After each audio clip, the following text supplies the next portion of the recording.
بسم اللہ الرحمن الرحیم الحمدللہ رب العالمین والصلاة والسلام علی رسولہ الکریم اما بعد۔ آج بتاریخ 11 نومبر سن 2024 گروپ سوال شیخ مقصود حفیظہ اللہ سے جوابات سیریز SMS 549 نشر ہونے جا رہی ہے، امید کے بغور سماعت فرمائیں گے۔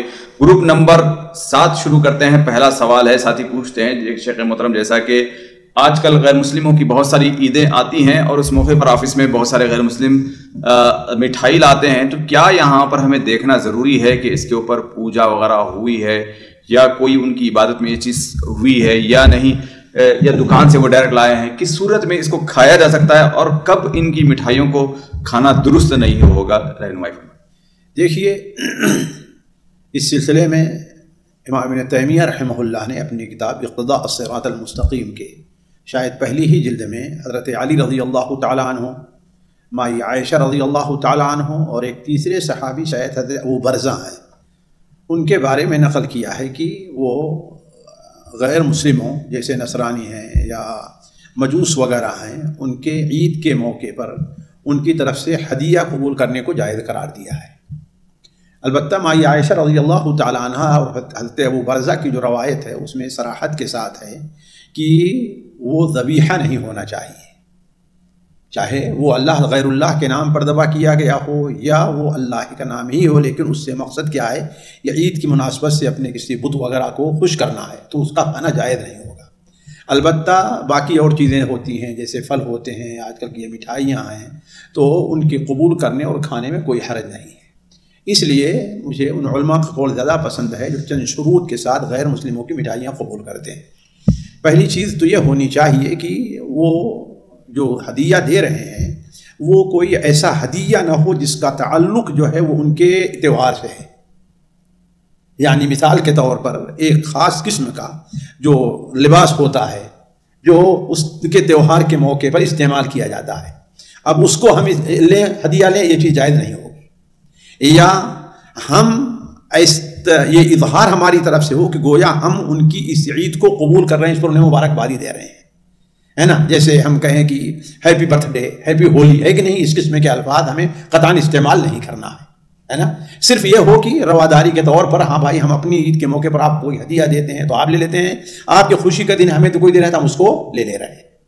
اور اسی طریقے سے علماء کہتے ہیں خود اپنے بچوں کے اندر یہ احساس ہو کہ یہ چیز جو ہے ہم جو قبول کر رہے ہیں اس لیے نہیں قبول کر رہے ہیں کہ ہم اس سے راضی ہیں، ہے نا؟ صرف یہ ہے کہ ہمارے پڑوس کا مسئلہ ہے، ساتھ کا مسئلہ ہے کہ نہیں؟ اور اسی طریقے سے اگر یہ چیز بھی ہو کہ اس سے مقصود ان کی دلجوئی یا موجودہ حالات میں اپنے اوپر سے کسی قسم کے شر کو دور کرنا ہے، کسی قسم کے شر کو دور کرنا ہے، ایسے کام کر رہا ہے کسی آفس میں، اب اس کو جو آفس کا مثلا جو اونر ہے، جو ذمہ دار ہے، وہ کیا ہے؟ غیر مسلم ہے، اس کو کوئی مٹھائی دیتا ہے، اگر وہ مٹھائی قبول نہیں کرتا تو کیا اس کا اثر جو ہے اس کے کام پر پڑ سکتا ہے؟ تو اگر یہ شروط پائی جائیں تو ایسی چیزیں قبول کرنے اور اس کے کھانے میں کوئی حرج نہیں ہے انشاءاللہ۔ جی تو یہاں پر کچھ پکوان بھی ہوتا ہے تو اس کا حکم بنے گا؟ کوئی حرجہ نہیں ہے، اگر ذبیحہ نہیں ہے کہ نہیں ہے تو کوئی حرج نہیں ہے، یعنی صرف ذبیحہ؟ جی ہاں، ذبیحہ میں ہر قسم کا جانور آ جائے گا؟ ہر قسم کا جانور ہے، چاہے حلال حرام ہر جانور ہے، اس لیے کہ ظاہر بات ہے اولاً تو ان کا ذبیحہ غیر مسلم ہے تو قبول نہیں ہے، اللہ کہ یہود و نصارہ جو جائز ہے۔ دوسری چیز ہے وہ خصوصاً اسے اس اپنی مناسبت سے ہے کہ نہیں ہے، غیر اللہ کے نام پر چڑھانے کے لیے، اپنے کسی دیوی کو خوش کرنے کے لیے اس کو ذبح کر رہے ہیں تو ما اہل غیر اللہ میں داخل ہے۔ جی لیکن عام طور پر جو ہوتا ہے مٹھائیاں عام طور پر کیا ہے، وہ آرڈر کر دیا ہے اپنے دکان پر، اتنے پیکٹ ہم کو چاہیے، وہ آئی ہے اور اپنا خوشی میں اسے لوگ دے رہے ہیں تو کوئی حرج نہیں اس کو لینے میں۔ جی اسی موقع پر اگر کوئی پیسہ وغیرہ گفٹ وغیرہ کوئی حرج نہیں، بونس دے دے کمپنی والے، کوئی حرجہ نہیں، یہ سب چیزیں کوئی حرج کی بات نہیں۔ جی جی اگلا سوال ہے، ساتھی پوچھتے ہیں کہ اگر یعنی والدین اگر بوڑھے ہو چکے ہوں اور یعنی نہانا وغیرہ کا مسئلہ ہے تو ان کو نہلانے وغیرہ کا کیا حکم ہے؟ اور اس طریقے سے ظاہر سی بات ہے جب بھی نہلاتے ہیں تو اس موقع پر شرمگاہ وغیرہ ظاہر ہو جاتی ہے، یا اس طریقے سے ان کے زیر ناف وغیرہ کے بال ہیں وہ خود صاف نہیں کر سکتے ہیں، تو ایسی ساری حالات میں کیا حکم بنتا ہے؟ بھائی دیکھیے، ایک ضرورت ہے، ایک مجبوری ہے، ان کو نہلانا ہے، کوئی حرج نہیں ہے۔ انسان کا قصد ہے جو ہے وہ شرمگاہ کو دیکھنا نہ ہو، انسان کا قصد ہے، اور حتی الامکان اپنی نظر کو بچائے، ان کا کپڑا تبدیل کروانے میں، یہ کروانے میں، اس کی وجہ سے اگر مجبوری ظاہر ایک ڈاکٹر کے پاس جانا ہے، علاج کرانا ہے کہ نہیں کرانا ہے، تو وہ چیز ہو ظاہر نہیں، تو اس میں کوئی حرج نہیں ہے۔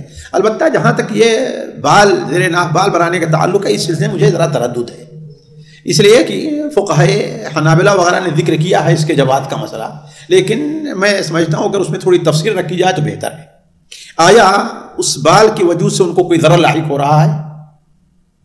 اس کے بسا اوقات ہو سکتا ہے کہ بعض بیماریاں ان کے سبب بن رہی ہیں، یا بعض جانتے ہیں وہ خارش وغیرہ کوئی بھی سبب بن رہا ہے، تو اگر ایسی کوئی مجبوری کی صورت ہے تو انشاءاللہ اپنے ہاتھ میں جو گلوز یا کیا کہتے ہیں پہننے کو، گلوز وغیرہ پہن کر کے جو ہے اپنے اس کو صاف کر دے، مجبوری ہے کہ نہیں ہے، اور اگر جو ہے اس کی وجہ سے کوئی ضرر لاحق نہیں ہو رہا ہے تو اس کو اس کی حالت پر چھوڑ دیا جائے، ہے کہ نہیں؟ کیوں؟ اس لیے کہ میں نہیں سمجھتا کہ وہ چھوڑ دینا وہ کوئی مطلب اتنا بڑا گناہ ہے جس کی وجہ سے ایک دوسرا گناہ یعنی جو ہے کسی کے شرمگاہ کو دیکھنا اور ظاہر بات صاف کرنے کے لیے ہاتھ وغیرہ لگانا ہی پڑے گا، نہیں پڑے گا، ہے کہ نہیں ہے؟ تو اس چیز کو جو ہے جائز قرار دیا جائے، ادنا اخف البلیتین کے اوپر عمل کیا جائے اس کو۔ جی اگلا سوال ہے، ساتھی پوچھتے ہیں شیخ محترم اگر کسی کی تنخواہ زیادہ ہو یا کم ہو تو صرف تنخواہ پر زکوٰۃ کا کوئی حکم بنتا ہے یا نہیں؟ بھائی دیکھیے، تنخواہ پر زکوٰۃ ہو اس پر کوئی دلیل نہیں ہے، آج آثار نقل کیے جاتے ہیں، لیکن اصل چیز ہے کہ زکوٰۃ اس مال پر ہے، خاص طور سونے اور چاندی کے سلسلے میں جو چیز ہے وہ مال ہے جو باقی رہے، سال پر اس کو گزر رہا ہے کہ نہیں ہے، اور تنخواہ اس کے اوپر سال گزرا ہی نہیں ہے۔ شروط میں سے ایک شرط یہ بھی ہے کہ اس کے اوپر سال گزر جائے، اور اس کا حکم غلے کا نہیں ہوگا، اس کا حکم پھل کا نہیں ہوگا، اس کا حکم کیا ہے؟ سونے اور نقدین کا ہے۔ اب جب اس کے اوپر سال نہیں گزر رہا ہے تو کس بنیاد پر اس کے اوپر زکوٰۃ کو واجب قرار دیا جائے؟ ہاں وہ اگر جو ہے جمع ہو جاتا ہے، اتنا جمع ہو جاتا ہے اور سال گزر جائے جس مقدار پر زکوٰۃ، اس میں زکوٰۃ دی جائے گی۔ بعض لوگ کہتے ہیں بڑی تنخواہ ہوتی ہے اس میں فضول خرچی کرتے ہیں تو اس کا ذمہ دار وہ ہے کہ نہیں؟ اللہ کیا وہ اس بات کا جواب دیا ہوگا۔ بعض لوگ ہوتے ہیں بعض زیادہ تنخواہ ہوتی ہے، مثال سعودیہ میں ایک شخص کی تنخواہ مان لیا 20,000 25,000 ریال ہے، لیکن اس کی 3-4 بیویاں ہوں تو 4 گھر ہوں تو، ہے کہ نہیں ہے؟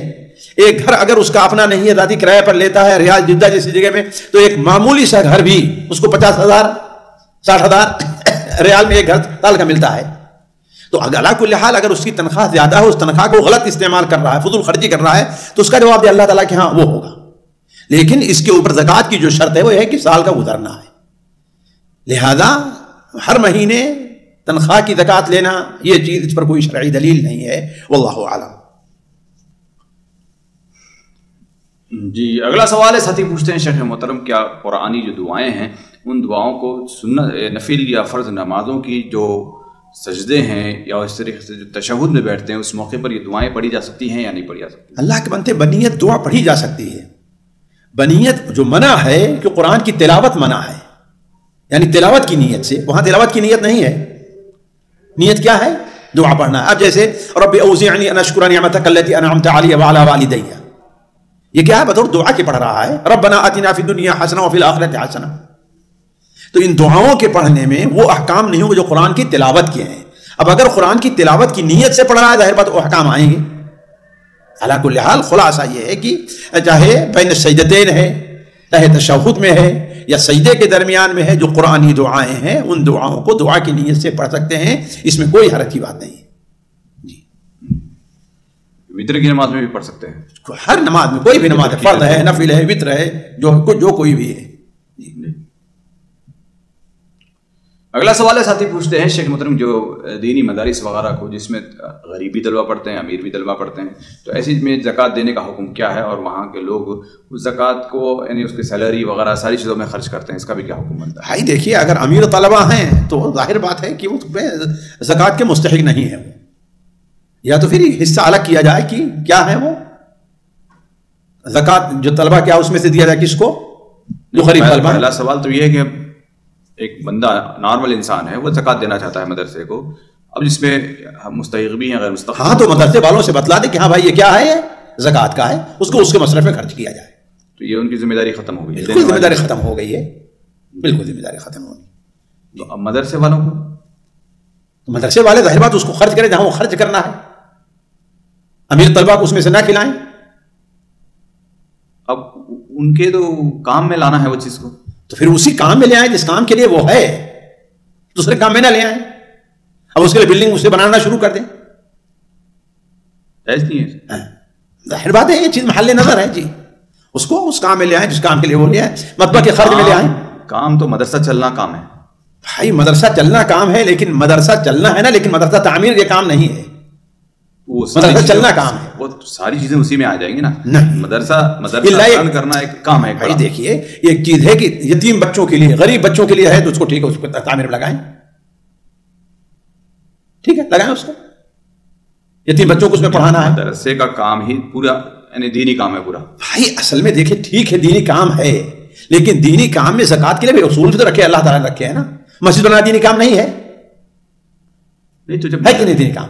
نہیں, مدرسے میں ایسے تو نہیں دیا جا سکتا کہ اس بچے کے کھانے پر یہ خرچ کیا جائے. بھائی دیکھیے ایسا ہو سکتا ہے, یہ نہیں ہو سکتا, اس لیے کہ جو مستطیع بچے ہیں ان سے اگر آپ وہ لے رہے ہیں, کیا فیس لے رہے ہیں, تو اگرچہ مطبخ میں وہ حصے دار ہوں, لیکن گویا کہ وہ اپنے اس میں جو آپ لگا رہے ہیں دونوں چیزیں, وہ اسی حصے کو لے رہے ہیں جو ان کے لیے جائز ہے.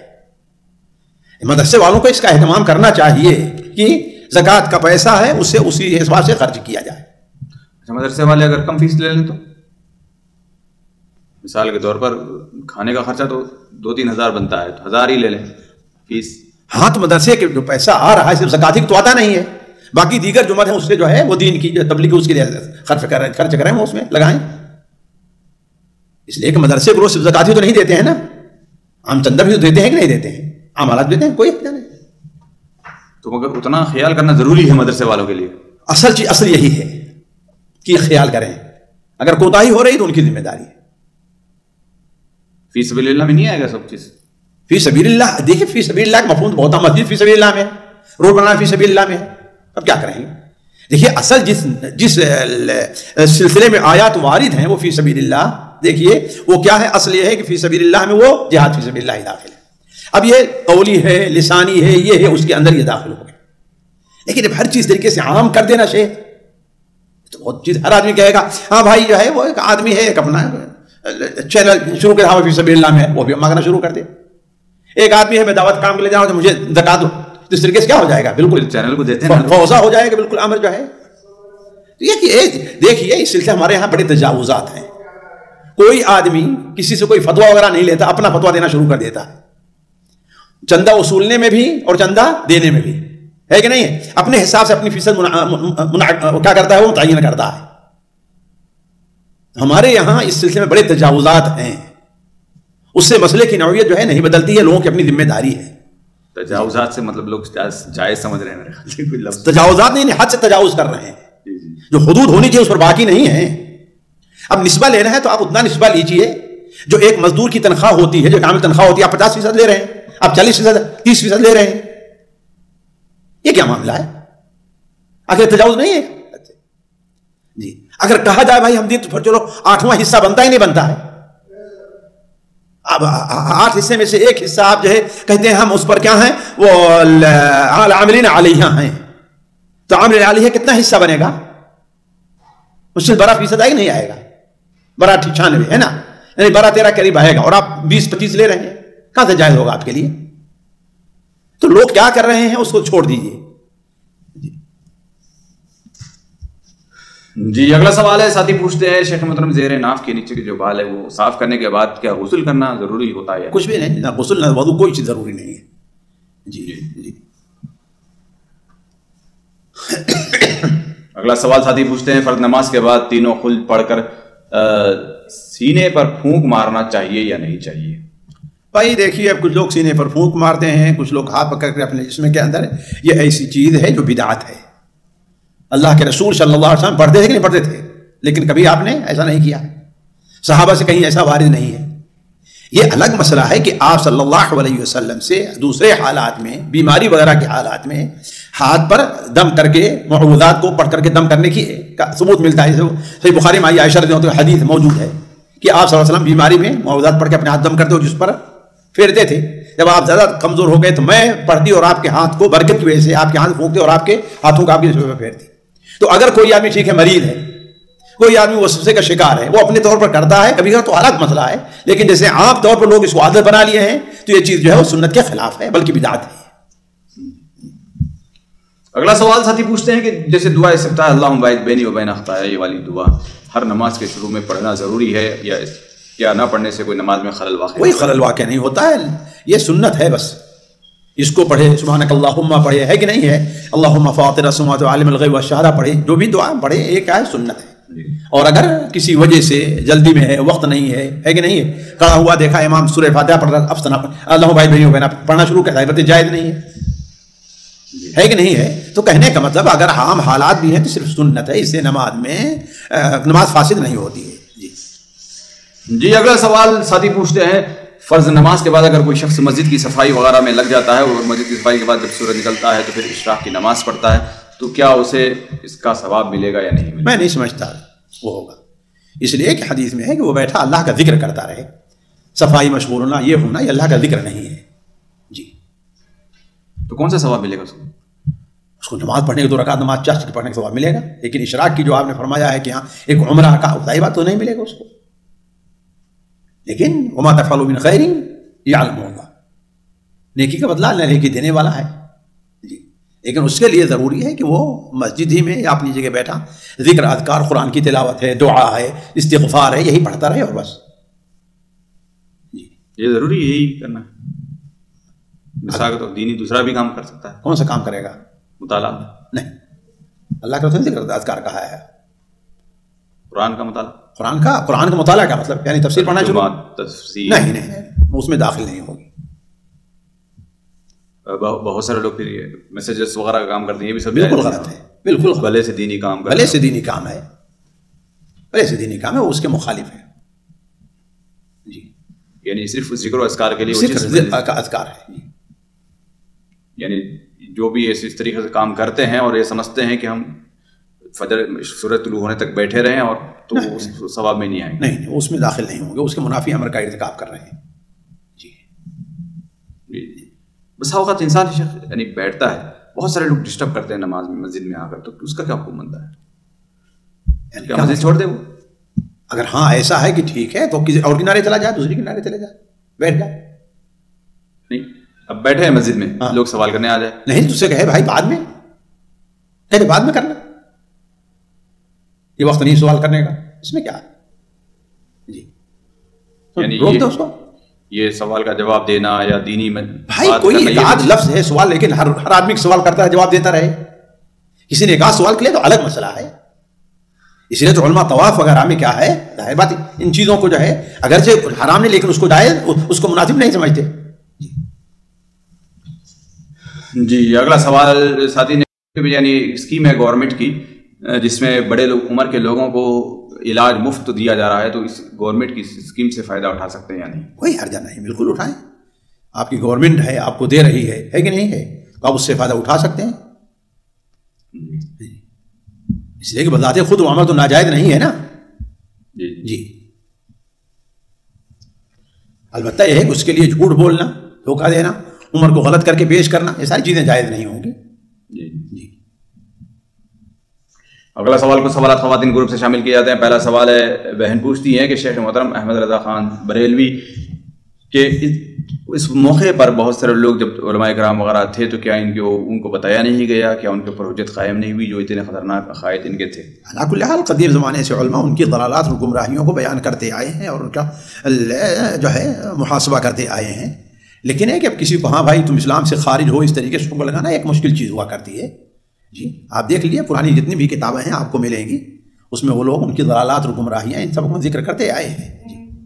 جی اگلا سوال ہے، بہن پوچھتی ہیں شیخ محترم جیسے کہ عربی سیکھنے کی ایک کتاب العربیہ بین یدیک، اس کتاب کے اندر بہت ساری چیزیں یعنی شریعت کے خلاف نظر آتی ہیں، جیسے عورتوں کی تصویر ہے اور اس میں بہت سارے یعنی باطل عقائد کا بھی ذکر کیا گیا، انہوں نے بہت ساری چیزیں یہاں پر نوٹ کی ہیں.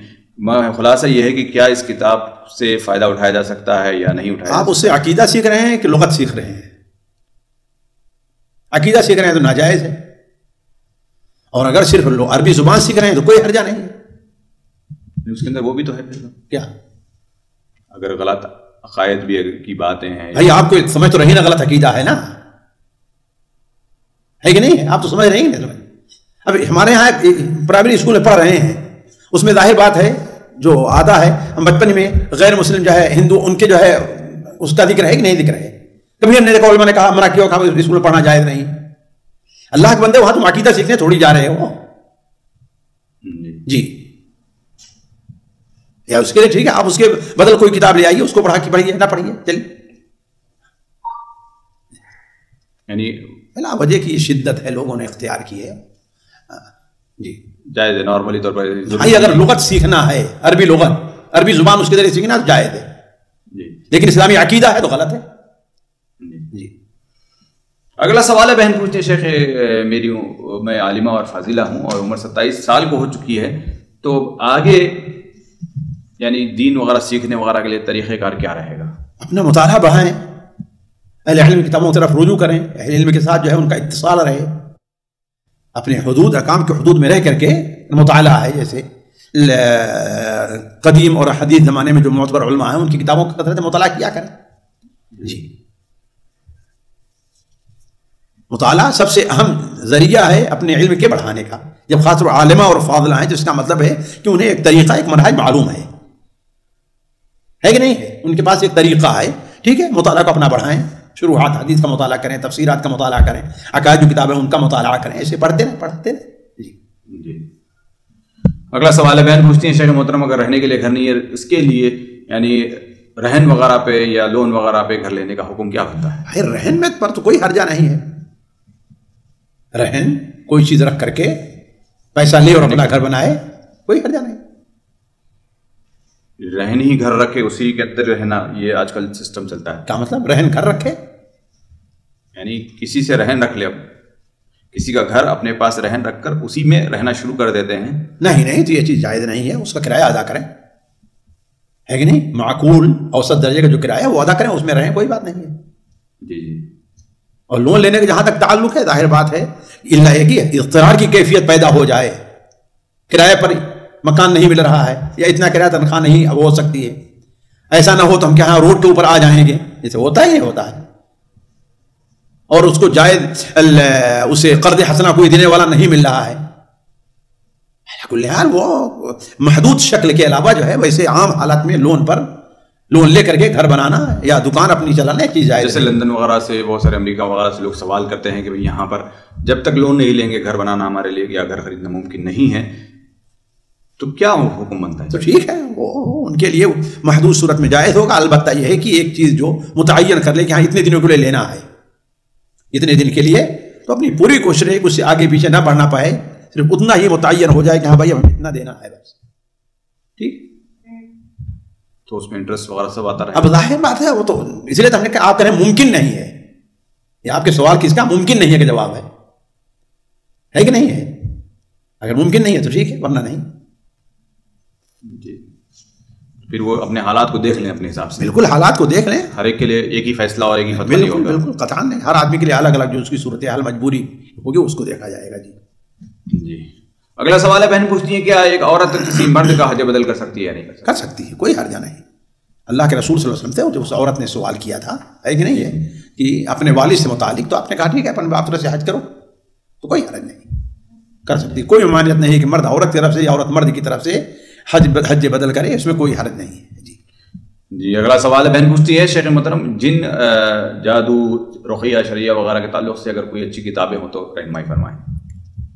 بھائی دیکھیے ان لوگوں سے پوچھیں جو یہ کام کرتے ہیں. ویسے ایک کتاب دکتور عبداللہ طیار کی اس پر جس کا مراجعہ کیا ہے شیخ ابن باز رحمہ اللہ نے، الحق المبین فی کیا ہے صد السحرۃ والجن والشیاطین، ایسے کوئی کتاب آئی اچھی ہے، اس کا مطالعہ کریں. اسی طریقے سے مجھے یاد آ رہا ہے کہ عالم السحر والشعوذہ یہ ڈاکٹر عمر الاشقر رحمہ اللہ کی ہے، اور اس میں انہوں نے مثلا ہر چیز کو دیکھ لیا، جادو پھر اس کا علاج کیا ہے، وہ اس کا علاج کیا، وہ اس کا علاج کیا ہے، اس کتاب میں. اس طریقے سے ایک کتاب بہت مشہور ہے، ہم نے اس کو پڑھا نہیں ہے کہ نہیں ہے، وحید عبدالسلام بالی کی یہ کتاب عام طور پر مارکیٹ میں پائی جاتی تھی، آج کل پتہ نہیں ہے کہ نہیں ہے، اتنی مشہور ہوئی کہ ہر آدمی کے گھر میں وہ چیز پائی جاتی تھی، لیکن الصارم البتار اور اسی طریقے سے ایک اور دوسری کتاب ان کی. تو ان کتابوں سے فائدہ اٹھایا جا سکتا ہے. جی اگلا سوال ہے، بہن پوچھتی ہے شیخ محترم اسلامی ماہر نفسیات وغیرہ کوئی ہیں، یعنی پائے جاتے ہیں، اس کی کوئی چیز ہے اسلامی ماہر نفسیات وغیرہ؟ بھائی ماہر نفسیات سے کیا مراد لیتے ہیں؟ یعنی انسانی جو سوچ ہے اس کے اسلامک طور سے اس کا کچھ بالکل بالکل بالکل ایسے لوگ ہوں گے، ایسے ڈاکٹر بھی ہوں گے جیسے آج کل جو ڈپریشن وغیرہ کا شکار ہو جاتے ہیں. نہیں بالکل ایسے ڈاکٹر بھی ہیں ماشاء اللہ.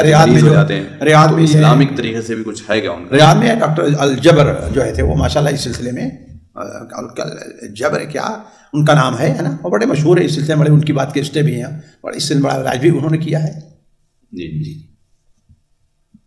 جی اگلا سوال ہے، بہن پوچھتی ہیں شیخ محترم ہم کسی کو دیکھ کر کیسے پہچانے کہ یہ رقیہ شرعیہ صحیح طور پر کر رہا ہے؟ کیونکہ بہت سارے لوگ کچھ کام صحیح کر دیتے ہیں، کچھ عورتوں کو ہاتھ لگا دیتے ہیں، کچھ پتہ نہیں سر پہ مار دیتے ہیں اور اپنے اپنے تجربات پیش کرتے ہیں لیکن اپنی جگہ پر مشہور ہیں. اللہ عالم، مجھے رقیہ کے بارے میں کوئی خاص علم نہیں ہے، نہ میں رقیہ کرتا ہوں. جی اب ہم اتنا علماء کے قول سے جانتے ہیں کہ وہ جائز دعائیں ہوں، جائز دعائیں ہوں، قرآن سے ہے، حدیث سے ہے، یا اور ایسے جائز الفاظ سے دعا کی جائے، اور وہ شخص پڑھنے والا صاف الفاظ میں پڑھ رہا ہے کہ نہیں ہے. بسا اوقات پڑھا تو تمتمانا شروع کر دیں گے، ایسا نہیں ہونا چاہیے. اسی طریقے سے وہ علماء کہتے ہیں کہ وہ شخص جو ہو عورتوں کے ساتھ خلوت اختیار نہ کرے، ہے نا، عورت کا ہاتھ نہ پکڑے، اس لیے کہ بعض لوگ مثال لے آتے ہیں کہ ہاں ڈاکٹر ہاتھ پکڑتا ہے، لیکن ظاہر بات اس کے علاج کا ایک حصہ ہے، لیکن دم کا کوئی حصہ نہیں، صرف دم کرنا ہے کہ ہاں بھائی اس کو یا اس کے اوپر اس کا ہاتھ پکڑے یا ہاتھ رکھے یا اس کے ماتھے پر ہاتھ رکھے. جی تو اگر کچھ تجربات سے اگر کسی کو یہ ثابت ہو جاتا ہے کہ ہاتھ رکھنے سے زیادہ اثر ہوتا ہے تو میں تو سمجھتا ہوں کہ یہ شیطانی تجربات ہوں گے، کوئی اس کی اصل نہیں ہے. نبی کریم صلی اللہ علیہ وسلم ایسا نہیں کرتے تھے، خاص طور پر عورتوں کے لیے. مردوں کے لیے ہے کہ آپ ان کے جائے کوئی شکر یاد کرنے جائے اور اس کے پیشانی پہ ہاتھ رکھ کے 7 بار پڑھے اصل اللہ رب العرش العظیم افیکٹ، تو اس کو شفا ملتی ہے، کوئی حد نہیں. جی اللہ کل حال عورتوں کو ہاتھ نہیں لگائے. جی اگلا سوال ہے، بہن پوچھتی ہیں شیخ محترم ماضی بعید کے کچھ عظیم سلف علماء یا محدثین وغیرہ کے کچھ نام ہو تو ذکر فرما دیں. اللہ کے بندے عظیم ماضی قریب کے، ماضی بعید کے حضرت بھاری پڑھی ہیں، امام بخاری، امام مسلم اور اس کے بعد نہیں ہندوستان کے میرے خیال سے پوچھ رہے ہوں گے اس سے پہلے. ہندوستان کے ظاہر بات ہے محمد طاہر پٹنی ہے نا، اور یہ کنز العمال والے ہیں، کنز العمال والے علی متقی جو ہے جون پوری ہیں، ہے نا. یہ علماء ہیں، اس سلسلے میں انہوں نے جو ہے وہ دین کی خدمت بڑی کی ہے. جی جی اس طریقے سے بہن پوچھتی ہے کہ پرانے زمانے کے علماء جو جرح و تعدیل میں ہیں ان کی کچھ کتابیں اگر ذکر کر دیں. ہندوستان کے کہیں کے بھی ہے، کہیں ظاہر بات اس سلسلے میں تو حافظ ابن حجر ہیں، امام ذہبی ہیں، ہے نا. ان لوگوں کے امام بخاری ہیں، تاریخ کبیر امام بخاری کی ہے، الجرح و تعدیل امام ان کی ہے، ابن ابی حاتم الرازی کی ہے، حافظ ابن حجر کی تہذیب التہذیب تقریب التہذیب ہے نا، الکاشف فی الرجال کتب الستہ امام الذہبی کی ہے، میزان الاعتدال ہے. جی امام ابن حبان رحمہ اللہ کی الثقات اور المجروحین دونوں الگ الگ کتابیں ہیں، ثقات کے اوپر اور ضعفاء کے اوپر ہیں. جی اگلا سوال بہن پوچھتی ہیں شیخ محترم ہمارے ایک رشتے میں یا جاننے والے ہیں جنہوں نے اپنی ان کی بیٹی کی شادی ہے جس کی مناسبت سے انہوں نے دعائے خیر کے لیے ایک تقریب رکھی ہے جس میں نعت خوانی وغیرہ دعا وغیرہ کی اپیل کی گئی ہے اور کھانے کا انتظام کیا گیا. ایسی مجلس میں جانے کا حکم کیا ہے؟ میں سمجھتا ہوں کہ یہ ساری چیزیں بدعت ہیں. جی دعا کے لیے کوئی ضروری نہیں کہ وہ مجلس منعقد کی جائے، نعت خوانی کی جائے، اپنے طور پر آپ دعا کیجیے. جی سب چیزیں جو ہیں وہ غیر شرعی رسومات ہیں، آگے چل کر کے کوئی اور بہت بڑی بدعت کا ذریعہ بن سکتی ہیں یہ چیزیں.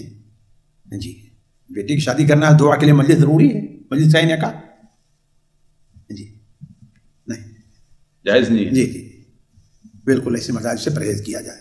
جب بیٹی جا رہی ہے سب ملاقات ہو جائے گی اسی بہانے، تو ابھی آپ کہہ رہے ہیں کہ شادی کرنے کے لیے ہو رہا ہے اور ابھی رخصتی کے لیے ہے کہ کوئی نہیں، شادی سے پہلے بھی تو شادی میں تو بہت کنجسٹڈ رہتا نا معاملہ، تو بیٹی کی شادی میں کوئی سا کنجسٹڈ معاملہ ہے وہاں پر؟ بہت یہی چیزیں جو ہے وہ مسئلہ محل نظر ہوتا ہے، بیٹی کی شادی میں اتنی بڑی بھیڑ کی جائے ہے کہ نہیں؟